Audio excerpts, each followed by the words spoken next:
اعوذ باللہ من الشیطان الرجیم، بسم اللہ الرحمن الرحیم۔ عزیز دوستو، السلام علیکم، اور میری طرف سے تمام مومنین کو، بالاخص امام زمان اجل اللہ تعالیٰ فرجہ الشریف کو، امام زمان اجل اللہ تعالیٰ فرجہ الشریف کو، امام علی رضا علیہ السلام کی ولادت باسعادت مبارک ہو۔ آج کا دن امام علی رضا علیہ السلام کی ولادت باسعادت کا دن ہے۔ تو دوستو، مختصراً میں آپ کے سامنے امام علی رضا علیہ السلام کا وہ قول کہ جب آپ نیشا پور میں وارد ہوئے اور سارا نیشا پور شہر سے باہر جب آپ کی آمد کا مشتاق تھا اور آپ کی زیارت کا مشتاق تھا، تو بہت سے لوگ وہاں پہ جمع ہو گئے، جن میں صرف اور صرف 24,000 محدثین تھے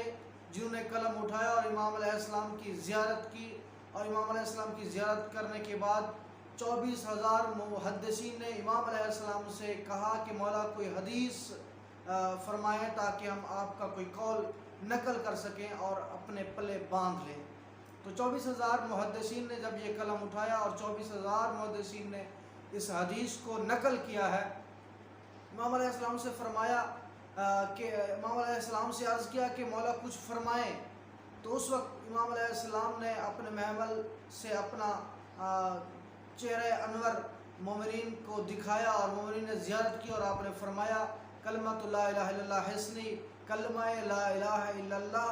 ہمارا قلعہ ہے، جو بھی اس میں داخل ہو گیا وہ عذاب سے محفوظ ہو گیا۔ اور پھر آگے فرمایا بشرطہا و شروطہا، مگر شرط کے ساتھ اور شروط کے ساتھ، وہ انا من شروطہا۔ پھر امام فرماتے ہیں کہ میں ان شروط میں سے ایک ہوں۔ یہ کلمہ لا الہ الا اللہ قلعہ ہے جس کی شرط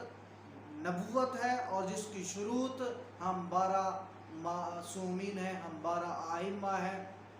اور انا من شروطہا، میں اس کی شروط میں سے ایک شرط ہوں۔ تو اسی طرح دوستو، امام علیہ السلام نے فقط اور فقط ایک کلمہ کے ساتھ، ایک چھوٹی سی حدیث کے ساتھ واضح کر دیا دنیا پہ کہ لا الہ الا اللہ یعنی توحید ہی جو ہے وہ محفوظ قلعہ ہے، عذاب سے بچنے کا، نجات کا قلعہ لا الہ الا اللہ ہے۔ مگر صرف لا الہ الا اللہ نہیں، بشرطہا و شروطہا، یعنی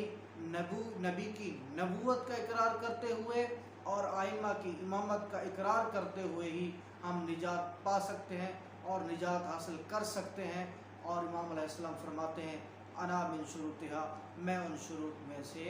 ایک ہوں۔ تو دوستو، اللہ تعالیٰ سے دعا ہے کہ امام زمان اجل اللہ تعالیٰ فرجہ الشریف کا جلد از جلد ظہور فرمائے، اور اس لیے کیونکہ امام زمان اجل اللہ تعالیٰ فرجہ الشریف بھی ان شروط میں سے ایک ہیں، اور ہمیں ان کی زیارت سے مشرف فرمائے۔ وما علینا الا البلاغ۔